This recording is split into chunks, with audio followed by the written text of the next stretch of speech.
মধ্যে কেউ নতুন কিছু আবিষ্কার করতে চায়, ওটা মুসলমান নামের ধোঁকাবাজ, তাকে মুসলমান বলে বলা যাবে না।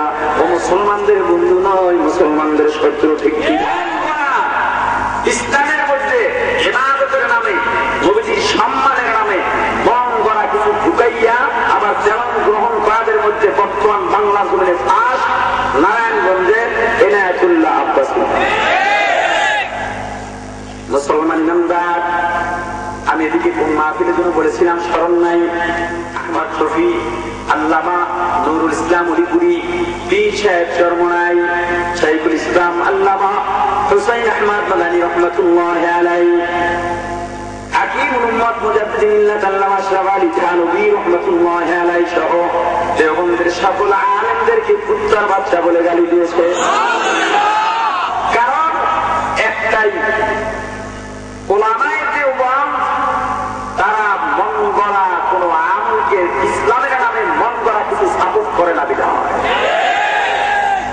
তিনি এই অপপ্রচারণায় পটুয়াখালীর বাউফলে নাকি তার সাথে আল্লামা নুরুল ইসলাম উলিপুরি এবং আল্লামা শাহ আহমদ শফি দামাত বরকাতুহু তার সাথে বহাজের ওয়াদা করে, বৈঠক বিতর্কের ওয়াদা করে তারা নাকি সেখান থেকে ভেগে আসছেন।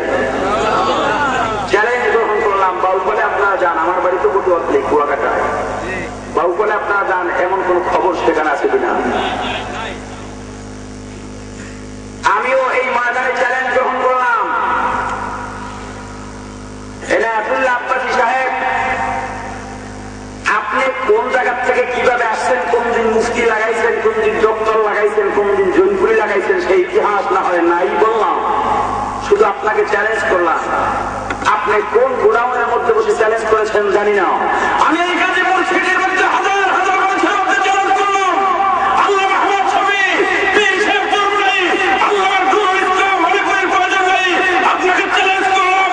ঢাকার যে কোনো জনসমুদ্রের মধ্যে আপনি আমি বিস্ফোর সাথে যদি চ্যালেঞ্জ করতে চান করতে পারেন, আমি একাই আপনার জন্য যাব।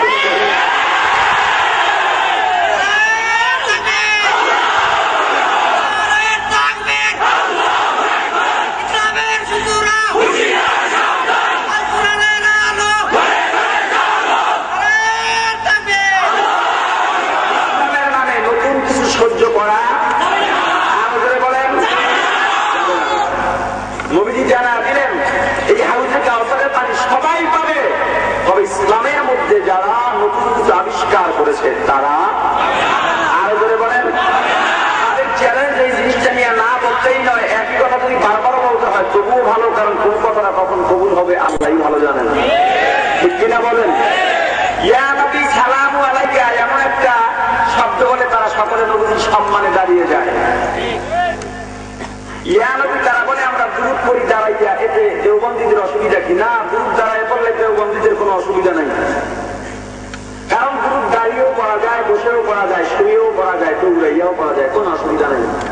কিন্তু যারা দাঁড়ায় দুরূদের নামে, কেউ চ্যালেঞ্জ দিলাম, দাঁড়াইয়া কোনোদিন দুরূদ পড়তে পারলে শোনান, সেখানে তাওয়াজ্জুহ করার ইয়া নবী সালামু আলাইকা বলে, দুরূদ পড়ে না।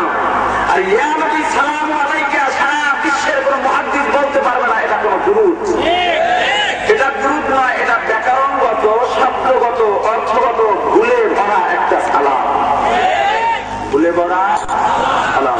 দেওবন্দীদের বিরুদ্ধে যদি কেউ কিছু বলে আমল করে সহ্য করা হয় না, দেওবন্দীদের বিরুদ্ধে আমল চলবে তাদের কবর রচনা হবে, কারণ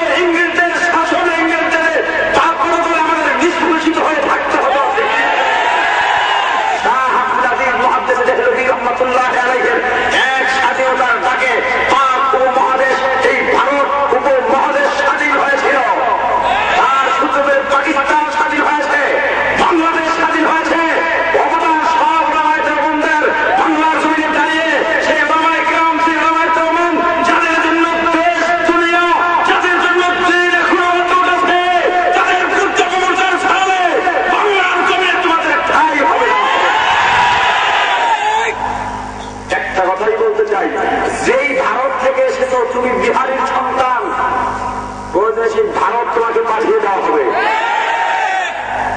জৈনপুরি লাগাইছে। আপনারা বাংলাদেশি জাপান বুঝেন? মেড ইন জিনজিরা জাপান বুঝেন? বুঝেন না। আগে ঘড়ি বিক্রি করতো, কেসিও ঘড়ি, এখনো হয়তো আছে। তো একটা সময় দেখা গেল, ওই সময় আমরা ছোট, মোটামুটি কিছু বুঝি, হয়তো 12-14 বছর বয়স হলো। কেসিও ঘড়ি, যেটা কালো বেল্ট প্লাস্টিকের, এটার দাম সম্ভবত 250 ছিল। আর যেটা স্টিলের বেল, সেটা স্টিলের চেইন, সেটার দাম 350 ছিল। ওই সময় হঠাৎ কিছু ঘড়ি বের হয়েছিল মাত্র 40 টাকা, 80 টাকা। অথচ পানিও ঢুকতো না, ঠিক না? দোকানদারের কাছে গিয়ে বলতো, একটা কেসিও ঘড়ি দাও, এখানে টিস্যু রাখেন, একটা ঘড়ি দেন। ঘড়িটা দিল, পিছনে লেখা জাপান। ঘড়ির অপর সাইডে কি লেখা? খাবারের উপরে জাপান লেখা থাকে না? ক্রেতা দোকানদারকে জিজ্ঞাসা করে দাম কত? কয় মাত্র 40।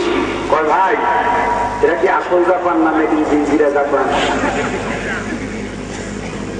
কারণ আসল জাপান হলে তো 40 টাকা হতো না, ঠিক কিনা? এই আব্বাসী সাহেব ওই মেড ইন বাংলাদেশি জনগুলি, বুঝেন নাই? ইসলামের নামে অত প্রচারক সহ্য করা হবে না, নব আবিষ্কৃত কোনো কিছু সহ্য করা